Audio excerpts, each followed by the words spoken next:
어, 제일 중요한 건 먼저 말씀을 드리고 넘어갈 건데요. 어제였죠? 제가 이제 막 실적을 위주로 주식을 사야 된다 그러면, 제가 증권사에서 마찬가지로 세미나 할 때도 그렇습니다. 제가 증권사 직원분들 앉혀놓고 어떤 강의할 때, 세미나 할 때 똑같이 얘기합니다. 그 실적 믿을 수 있냐라고 많이 물어보시거든요. 그러니까 제가 차트를 얘기하면 아마 차트를 믿을 수 있냐라고 말씀하실 거예요. 그러니까 약간 뭐라 할까요? 그 미국 주식, 그러니까 외국 주식에 대한 거부감들이 상당 부분 있습니다. 예.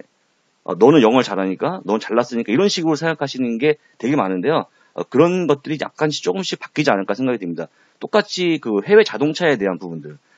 우리가 과거 몇 년 전에 보게 되면 무슨 일본 차 보면은 굉장히 재수 없어. 무슨 왜 일본 차를 끌고 다니지? 한국 차가 좋은 게 많은데? 뭐 이런 관점에서 지금은 사실 어떤 내가 만약에 골라서 내가 외제차가 좋다고 그러면 끌 수 있는? 그 다음에 한국 내에서 여행이 아닌 해외 여행이 좋으면 해외로 나갈 수 있는 그런 부분들이 워낙 자유롭게 되기 때문에 그런 부분 생각할 필요가 없고요. 제가 일요일 날 방송했던 것처럼 만약에 동일한 기업이 있다. 동일한 어떤 제품을 만드는 기업이 있는데 미국에 상장된 기업이 훨씬 더 돈을 잘 번다라고 그러면 그 기업을 살 수 있다는 그런 아주 정말 기본적인 부분에 출발했다고 좀 보시면 좋을 것 같고요.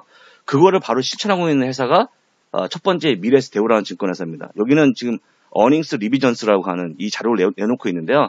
매주 월요일 날 이 자료를 내놓고 있습니다. 이 자료의 대부분 근거는 뭐냐면 미국 내에 있는 IB들, 특히 팩트셋이라고 하는 세계적인 리서치 회사의 내용을 완전히 번역을 해서 내놓는 겁니다. 그러니까 한국에서 한 게 아니기 때문에 보다 객관적이고 굉장히 저는 개인적으로 정확하다고 좀 보고 있거든요. 근데 이제 이걸 굉장히 보시면서 엄청 기분 나빠합니다. 대한민국의 어떤 증권사 분들, 투자하시는 분들은 왜 한국 주식이 이렇게 폄하하지라고 생각하는데 그런 부분이 아니라는 점 다시 한번 말씀드리겠고요. 이건 어떤 한 회사의 내용이 아니고 미국에 나왔던 IB들의 의견을 종합해서 말씀드린다는 점 다시 한번 제가 한 건 아니고 미래에스 대우에서 번역한 점을 일단 인지하시기 바랍니다. 제가 솔직히 미래에스 대우를 인정하지 않습니다만 이 부분 하나 때문에 인정을 합니다. 굉장히 좋은 자료거든요. 이거 시간이 굉장히 오래 걸리는 번역물입니다. 근데 매주 월요일마다 이런 내용을 내놓는다는 게 상당히 좀 저는 고맙게 생각하고 있고요.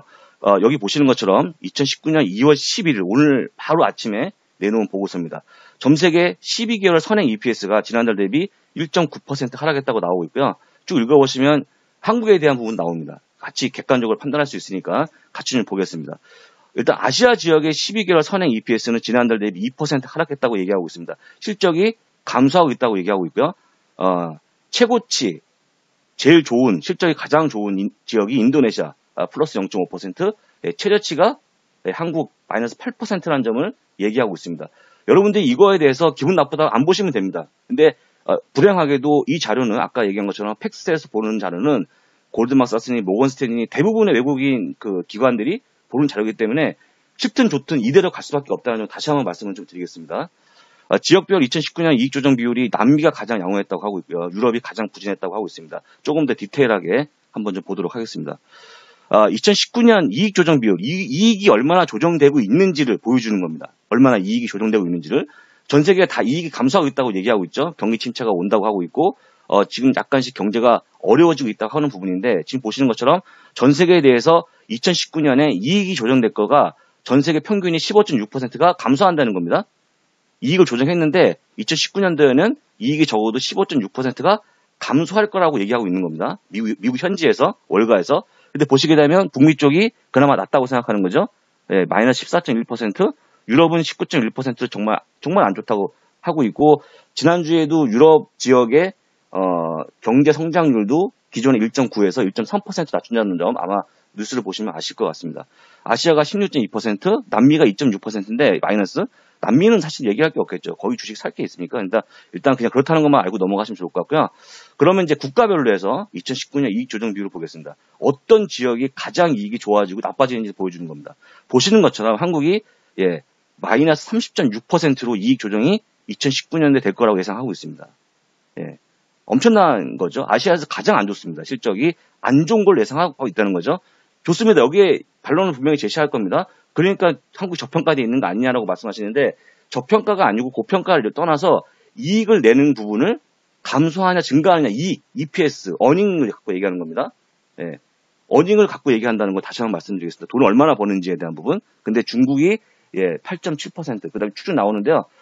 그 다음에 안 좋은 지역이 호주가 지금 한 20.5%로 좀 안 좋게 보고 있고요. 인도네시아만 약간 플러스로 지금 전망을 하고 있다는 점 참고적으로 보시면 좋을 것 같습니다. 그래서 12개월 현재 PER도 보게 되면 전 세계가 평균 14배 정도. 근데 미국이 북미 쪽에 16.1배가 나오고요. 그 다음에 유럽이 쭉 나오는데 한국이 여기 있죠. 10.7배. 정말 저평가돼 있죠. 이 PER 기준으로 보게 되면. 근데 제일 중요한 건 같이 보셔야 됩니다. 자, 5년 평균이 그냥 동그라미고요. 현재가 채워진 동그라미, 검은 동그라미인데 이 두 가지 같이 비교해야겠죠. 그냥 무조건 현재 지금 저평가돼 있냐가 아니고 전체적으로 어땠냐가 굉장히 중요하겠죠. 보시는 것처럼 대부분이 5년 평균보다 PER 낮아져 있죠. 예. 지금 PER이 낮아져 있다는 거죠. 근데 보시는 것처럼 한국이나 일부 국가는 거의 5년 평균과 현재 PER이 거의 겹치고 있습니다. 그래서 일단은 기본적으로 평균에서 조금 떨어지는 모습이 보여주면 저평가라고 하고 있지만 5년 평균치의 현재가 PER이 거의 비슷하다 그러면 저평가되어 있는 게 아니고 원래부터 그랬고 앞으로도 그럴 것이고 현재도 그럴 것이다라고 하는 게 맞다라고 좀 보고 있습니다. 그래서 이게 지금 굉장히 많은 페이지 수를 가지고 얘기하는 건데요. 요 많은 페이지 부분을 미래에셋 대우에서 고맙게도 번역을 통해서 이렇게 매주 월요일마다 자료를 그냥 무료로 주고 있다는 점은 정말 대단한 일이라고 다시 한번 말씀을 드리면서 요대로 한국에 들어와 있는 메이저라고 할 수 있는 외국인들도 이거에 대해서 이 자료를 보고 대응한다는 점 다시 한번 참고적으로 말씀을 드려보겠습니다.